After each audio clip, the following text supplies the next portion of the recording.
घटना आहे रवींद्रची. रवींद्र काशीनाथ काळभोर हे नाव गावात आदरानं घेतलं जायचं. वयाच्या 45व्या वर्षीही त्यानं आपल्या कष्टाच्या जोरावर चांगलं आयुष्य उभं केलं होतं. पुण्यातील लोणी काळभोर जवळच्या वडाळ्या वस्तीमध्ये त्याचं घर होतं. लहानपणापासूनच तो मेहनती स्वभावाचा होता. आईवडिलांची शेती आणि घर सांभाळत तो मोठा झाला. शिक्षण जमतेम 10वीपर्यंतच झालेलं, पण त्याला व्यवहार मात्र चांगले कळत होते. शेतीच्या जोडीला तो गावातील एका खाजगी फॅक्टरीत नोकरी देखील करत होता. घरात त्याच्या आईवडील, पत्नी शोभा आणि एक 12 वर्षाचा मुलगा होता. दिवसभराच्या कष्टानंतर संध्याकाळी तो आपल्या कुटुंबासोबत शांत वेळ घालवत असे. गावातील लोक त्याला चांगल्या स्वभावाचा आणि प्रेमळ माणूस म्हणून ओळखत असे. पत्नी शोभा रवींद्र काळभोर, वय वर्ष 42, गावात सुंदर म्हणून प्रसिद्ध होती. गहुवर्णीय रंग, टपोरे डोळे आणि सफल अशा हालचाली. तिच्या सौंदर्यावर अनेक तरुण भाळले होते, पण तिचं लग्न रवींद्रसोबत झालं. तो कष्टाळू होता, प्रेमळ होता आणि तिच्यावर जीव ओवाळून टाकायचा. सुरुवातीचे काही वर्ष चांगली गेली. ती त्याच्या संसाराची लक्ष्मी होती असं त्याला वाटायचं. शोभा ही घरकामात तरबेज होती, पण वेळ जसा जसा पुढे गेला तसं तिच्या स्वभावात बदल होत गेला. गावात गोरख काळभोर नावाचा 41 वर्षाचा एक पुरुष राहत होता. तो स्मार्ट, हुशार आणि मनगटी ताकदवान होता. त्याला माणसं पटवायची कला अवगत होती. गोरख आणि शोभाची ओळख होतीच, पण हळूहळू ती एका वेगळ्या वळणावर जात होती. लग्न झाल्यावर पहिल्याच दिवशी शोभानं रवींद्रला गोडधोड स्वयंपाक करून खाऊ घातला आणि त्याच्या आईवडिलांची सेवा करण्याचं वचन दिलं होतं. रवींद्रलाही तिच्यावर अपार प्रेम होतं. तो तिला नेहमीच नवीन साड्या, चपला आणून द्यायचा. संध्याकाळी दोघेही अंगणात बसून गप्पा मारायचे. पावसाळ्यात चहा आणि गरम भजी खात आयुष्याच्या स्वप्नावर चर्चा करायचे. कधी लहान सहान भांडणही व्हायचं, पण ती फार काळ टिकायची नाहीत. त्यानं शोभावर कधीच आवाज चढवला नव्हता. तिनं काही मागितलं तर तो ते आणायला तत्पर असायचा. शोभा हळूहळू बदलत चालली होती, हे मात्र रवींद्रला कळलंच नाही. पहिल्यांदा ती थोडी उद्धट वागू लागली, मग घरात उशिरा येऊ लागली. तो विचारायचा, इतक्या उशिरा कुठे गेली होतीस? ती वैतागून उत्तर द्यायची, माझ्या माहेरी गेले होते. तुला इतका संशय का येतो? तो गप्प बसायचा. एका रात्री रवींद्रनं पाहिलं, शोभा कोणाशी तरी फोनवर गुपचूप बोलत होती. तिच्या चेहऱ्यावर एक वेगळाच आनंद होता. कुणाचा फोन होता तो? रवींद्रने सहज विचारताच ती चिडली. तिला सतत चौकशा करायची सवय लागली आहे, मला काही स्वातंत्र्य नाही का?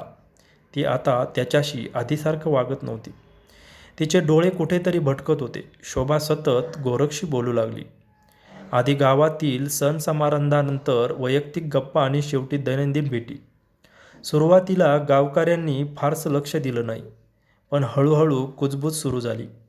गोरखच्या घरी शोभाचं येणं जाणं जास्तच असे.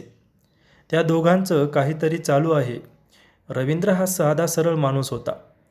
त्याला पत्नीवर पूर्ण विश्वास होता, पण काही महिन्यानंतर त्यालाही काहीतरी गडबड असल्याचा संशय यायला लागला. रवींद्रने एके दिवशी थेट शोभाला विचारलं, गोरखशी तुझं एवढी जवळीक का वाढली आहे? ती आधी संतापली, मग रडू लागली आणि मग त्याला दोष देऊ लागली. तुला माझ्यावर विश्वास नाही का? रवींद्र गप्प झाला, पण मनात शंका ती होतीच. रवींद्रला हे सहन होईना. तो तिच्यावर लक्ष ठेवू लागला. अखेर एका रात्री त्याने त्याच्या डोळ्याने पाहिलं, ती आणि गोरख एका झाडामागे भेटत होते. तो जीवाच्या आकंताने ओरडला, शोभा, हे काय चाललंय? गोरख घाबरला आणि पळून गेला. शोभा गोंधळली, पण नंतर तिचं वागणं अजूनच धक्कादायक होतं. ती म्हणाली, हो, मी त्याला भेटते.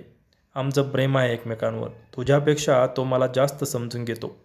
रवींद्रच्या पायाखालची जमीनच सरकली. तो काहीच बोलू शकला नाही. त्या रात्री त्यानं कोणालाही काही न सांगता विचारच करत राहिला, कुठे चुकलो मी? पण शोभा आणि गोरखला हे माहीत होतं, जर तो जिवंत राहिला तर तो त्यांच्या प्रेमामध्ये अडथळा बनेल.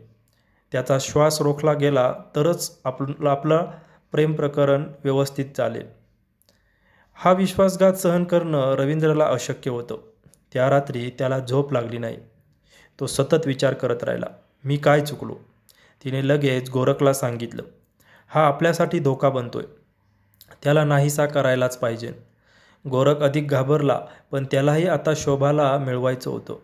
रवींद्र त्या रात्री घराबाहेर झोपला होता. थकलेलं शरीर, अशांत मन. शोभानं हळूच बाहेर डोकावलं. गोरख झाडामागे उभा होता. त्याच्या हातात एक जड दगड आणि लाकडी दांडकं होतं. याचा आज शेवटच करायचा आहे. गोरख जवळ गेला आणि त्या जड दगडानं त्याच्या डोक्यावर जोरदार वार केला. रवींद्र वेदनेने जोरदार ओरडला. पण दुसऱ्या क्षणी शोभानंही दांडक्यानं त्याच्या छातीवर जोरदार प्रहार केला. तो जमिनीवर कोसळला. पुन्हा एकदा आणि पुन्हा त्याच्या डोळ्यापुढे अंधार पसरत होता. शेवटचा श्वास घेताना त्याने फक्त एकच पाहिलं, आपली पत्नी आणि तिच्या चेहऱ्यावरचं समाधान. सकाळी गावकऱ्यांनी पाहिलं, रवींद्र रक्ताच्या थारोळ्यात पडलेला होता. गावभर बातमी पसरली. पोलीस घटनास्थळी आले. सुरुवातीला चोरीसाठी खून केल्याचा संशय होता. पोलीस तपासात विचारणा केली तेव्हा शेजारच्यांनी शोभा आणि गोरखच्या नात्याचा उल्लेख केला. यावरून पोलिसांनी दोघांना ताब्यात घेऊन विचारपूस केली. दोघांनी एकमेकांवरच आरोप केले. पण पोलिसांचा दबाव वाढत गेला आणि अखेर शोभा रडत कबूल झाली. होय, आम्हीच मारलं त्याला. आणि रात्रीचं सर्व काळं सत्य बाहेर आलं. गोरख आणि शोभाला अटक झाली. गावकऱ्यांनी त्यांना शिव्याशाप दिले. रवींद्रने ज्या स्त्रीला प्रेमानं जपली तिनंच त्याचा घात केला होता. जे नातं विश्वासावर उभं नसतं त्याचा शेवट मात्र फक्त आणि फक्त विनाशानंच होतो. या घटनेतून आपण काय शिकावं? कोणत्याही नात्याचा पाया हा विश्वासच असतो. एकदा का तो ढासळला की त्याचा शेवट दुःखद आणि विनाशकारी होतो. रवींद्रने शोभावर अपार प्रेम आणि विश्वास ठेवला, पण तिने त्याला संपवण्याचा कट रचला. नात्यात विश्वास असावा, पण तो अंधविश्वास कधीही नसावा. रवींद्रने पत्नीवर संपूर्ण विश्वास ठेवला, पण तिने त्याचा गैरफायदा घेतला. जीवनात कुणावरही विश्वास ठेवताना विवेकबुद्धी वापरणं आवश्यक आहे. शोभा आणि गोरखचं गैरसंबंध ठेवले आणि त्याच्या मोहापोटी त्यांना एका निर्दयी गुन्ह्यापर्यंत नेलं. पण शेवटी त्यांना कायद्यानं शिक्षा मात्र झालीच आणि ते समाजात तिरस्कारणीय ठरले. क्रोध आणि द्वेषाचा परिणाम नेहमीच भयंकर असतो. नाती टिकवायची असेल तर विश्वास, निष्ठा आणि प्रामाणिकपणा महत्त्वाचा असतो. अन्यथा त्या नात्याचा शेवट नेहमीच विनाशातच होतो. वाईट कर्म करण्यापूर्वी त्याचे परिणाम काय होतील हे समजून घेतलं पाहिजे. जीवनात चांगुलपणाने जगणं हेच खरं यश आहे. ही घटना ऐकून याविषयी आपल्याला काय वाटतं? आपली प्रतिक्रिया कमेंट करून जरूर कळवा. आणि चॅनलवर जर नवीन असाल तर गुन्हेगारी बातम्या या आपल्या चॅनलला सबस्क्राईब करून ठेवा. बेल आयकॉनवरती प्रेस करून येणाऱ्या नवनवीन व्हिडिओचे नोटिफिकेशन नक्की मिळवा. धन्यवाद.